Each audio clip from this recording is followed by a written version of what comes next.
Housewife हूँ और मेरा सवाल ये है कि एक औरत तकरीबन 30-32 साल किसी एक आदमी के साथ ज़िंदगी बसर करती है, उसके साथ वो छोटे से छोटी चीज़ को महसूस करती है, घर बनाती है, सब करती है, और उसके बाद अगर वो शौहर छोड़कर किसी और औरत की तरफ इन्वॉल्व होता है तो क्या ये कानून नहीं बनना चाहिए कि उसको बंद गली में छोड़ने के बजाय, उसके बच्चों को जहनी मरीज़ बनाने के बजाय उसको भी सर की छत दी जाए? क्योंकि ये ज़रूरी नहीं है कि हर औरत दूसरी मर्द की तरफ जाना चाहे, और वो अपने बच्चों के साथ रहना चाहती है, जबकि मर्द उससे बच्चे भी छीनना चाहता है, उसे बदनाम भी करना चाहता है और कोर्ट कचहरी के धक्के भी खिलवाना चाहता है। जबकि मैं खुद देखती हूँ कि कोर्ट कचहरी में ऐसी खवातीन का ढेर लगा हुआ है जिन्हें इंसाफ नहीं मिलता, जो अपने माँ बाप के जी शुक्रिया जी, थैंक यू। इनका सवाल था कि एक औरत अपने शौहर के साथ रहती है 32 साल और बच्चों की देखभाल करती है, फिर कुछ साल बाद वो छोड़ के दूसरे से बीवी से शादी करता है, तो उसका फ़र्ज नहीं होता है कि वो बच्चों को देखे। ये तो इस्लाम में हक है कि अगर तलाक हो जाता है, तलाक क्यों, उसके ऊपर बहस नहीं करता हूँ, किसी गलती, बीवी की गलती थी या शौहर की गलती थी। बीवी बोलेंगे शौहर की गलती है, शौहर बोलेंगे बीवी की गलती। कभी मिला ही नहीं जिसने बोला मेरी गलती है। कुछ लोग मिलते, बहुत कम लोग। तो जब तलाक होता है तो हर कोई दूसरे को कोसता है।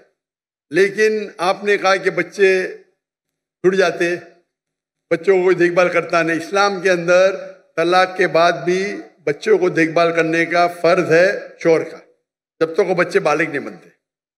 ये बेसिक रूलिंग है, इसमें कोई दो राय नहीं है। अगर माँ बच्चे का देखभाल करती है तो शौहर को अपनी बीवी को, जो पुरानी बीवी थी, उसको महीने का खर्चा देना चाहिए बच्चों की देखभाल करने के लिए। ये कॉमन है, इसमें कोई दो राय नहीं है। तो इसके लिए आपको लीगल सिस्टम इस्लाम में, इसमें पूरी इसकी पूरी तफसील है। अगर यहाँ फॉलो नहीं हो रही है, ये आप मलेशिया में जाइए, माशाल्लाह मलेशिया में शरिया कोर्ट है। इसलिए 15 ममालिक से जब मुझे ऑफर आया था, पहले तो मैं घूमने आता था, तकरीर करता तो पता ही नहीं, तहकीक की पूरी। मलेशिया में बड़े 63% मुस्लिम थे, लेकिन वहाँ का कानून, इस्लामिक कानून माशाल्लाह, फेडरल कोर्ट भी है, इस्लामिक कोर्ट भी है। तो ऐसे मामला वहाँ का सोल्यूशन एकदम माशाल्लाह एकदम जस्ट है। तो यहाँ भी अगर इस्लाम में सब कानून बने हुए, क्या होना चाहिए, किसको कितना देना चाहिए, खर्चा सब है, ये इस्लाम में है। नहीं इस्लाम में, यहाँ नहीं तो मैं तो अभी जो यहाँ नहीं तो मेरी गलती है, तो मेरी गलती है।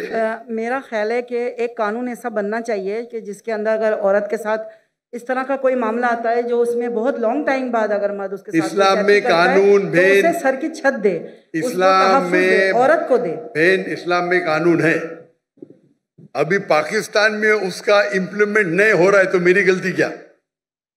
बराबर ना? आपको मलेशिया में आके रहने का तो मैं इंतजाम करता हूँ इंशाल्लाह। इसीलिए मैं मलेशिया चुना। इसीलिए भाई साहब ने जब पूछे तो मैं बोला जिस दिन मुझे पाकिस्तान से मोहब्बत है, जिस दिन पाकिस्तान, मैंने कहता कि मलेशिया में 100% इस्लामिक कानून है। दुनिया में कोई भी मुल्क नहीं जिसमें 100% इस्लामिक कानून है। किसमें कम है, किसमें ज्यादा है, किसमें इकोनॉमिक्स है, किसमें ये है, मुख्तलिफ है। लेकिन ओवरऑल देखेंगे तो मलेशिया का जो मयार है overall is best in the full world according to me. ये मेरी तहकीक है। इसीलिए इज्जत करने के बाद माशाअल्लाह मैं वहाँ गया। तो आपको क्या करना चाहिए? माशाअल्लाह इतने बड़े बड़े उलमा हैं, आलिम हैं, तो कहना चाहिए, होना चाहिए शरिया कोर्ट यहाँ। वहाँ तो नॉन मुस्लिम होने के बावजूद 37% नॉन मुस्लिम है, फिर भी माशाअल्लाह इस्लाम की हिफाजत हाई लेवल पे माशाअल्लाह। तो आपको जो यहाँ के उलमा हैं उनसे बात करना चाहिए, आप समझे ना, उनसे बात करना चाहिए। इस्लाम में माशाअल्लाह, Islam has the solution for all the problem of humanity. Islam में सारे मुश्किलात की हल है। वो प्रॉब्लम है, हम उस पर अमल नहीं करते। सर, मर्दों को इस बात की इजाज़त दी गई है कुरान में कि 4 शादियां कर सकता है। वो इसी खुशफहमी में मुब्तला है कि मुझे इजाज़त मिली हुई है। वो औरत के साथ हर तरह का मजालिम ढाने को तैयार है, उसका हक मारने को तैयार है, और उसके हक के लिए ना यहाँ कानून कुछ करता है, ना कोई लॉ बनाता है। बस औरत जूतियाँ रगड़ती है कोर्ट कचहरी में, या फिर वो अपने माँ बाप के घर में जाके उनको जहनी मरीज़ बनाती है, या बस इस तरह का मामला है कि मैं चाहती हूं कि अगर गवर्नर हाउस में गवर्नर साहब और आप मिलके कोई एक ऐसा कानून बना दे जिसमें मर्द कभी औरत की फिर हक तलफी ना कर सके, क्योंकि कुरान को तो लोगों ने पसे पुश्त रख दिया है। कोई नहीं सुनना चाहता औरत की फरियाद को कि औरत कहाँ जाके खड़ी हो जाती है जब अपने छोटे या जवान बच्चों को लेकर के। तो ये मैं आपसे गुजारिश करती हूँ, ये बोलना कोई नहीं सुनना चाहता है, मेरे हिसाब से जरा जास्ती है। गवर्नर साहब सुनते, मैं भी सुन रहा हूँ, मैं सुन रहा हूँ ना, कर कुछ नहीं सकता हूँ, अलग बात है। तो ये बोलना कोई भी नहीं सुन सकता हो, ये कोई भी, अक्सर लोग नहीं सुनते, बोलो मैं मानूंगा, कोई भी नहीं बोलना जरा, ठीक है क्या नहीं? तो अगर मर्द जास्ती कर रहे आप भी मत कीजिए, आप समझे ना? तो इसके लिए लेकिन आपको उन लोगों को अप्रोच करना चाहिए, माशाल्लाह गवर्नर साहब है और बाकी उलमा हैं, अप्रोच करके आपको इसका हल निकालना चाहिए। इस्लाम में सब कानून है माशाल्लाह, इस्लाम में कानून है जी। और गवर्नर साहब से मिलने की ख्वाहिश भी रखती हूँ, मगर यहाँ आने के बाद थोड़ा सा प्रॉब्लम होती है जी। गवर्नर साहब से मिलना थोड़ा सा आसान काम नहीं है। सच्ची बात माशाल्लाह गवर्नर सब लोग के साथ में बैठे इतने घंटे, माशाल्लाह, इससे अच्छा गवर्नर तो देखा ही नहीं मैंने। जितना मैं 4 दिन में देखा उसके बारे में बात कर रहा हूँ। माशाल्लाह देखो, वो गेट नहीं खोले तो मैंने उनसे कंप्लेन किया तो गेट के ऊपर जाके और खुद जाके खोले, खुद खोले। मुझे यहां तकरीर करने की परमिशन नहीं मिली थी, पता आपको? पाकिस्तान में मुझे तकरीर करने की परमिशन नहीं दे रहे थे।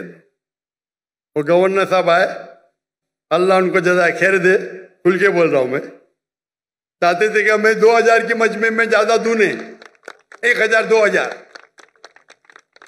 शर्म की बात है ना। इंडिया में 10 लाख, पाकिस्तान में 2000। अभी तो कुछ मुकाबला है, 50,000 60,000 तो 80,000 है माशाल्लाह।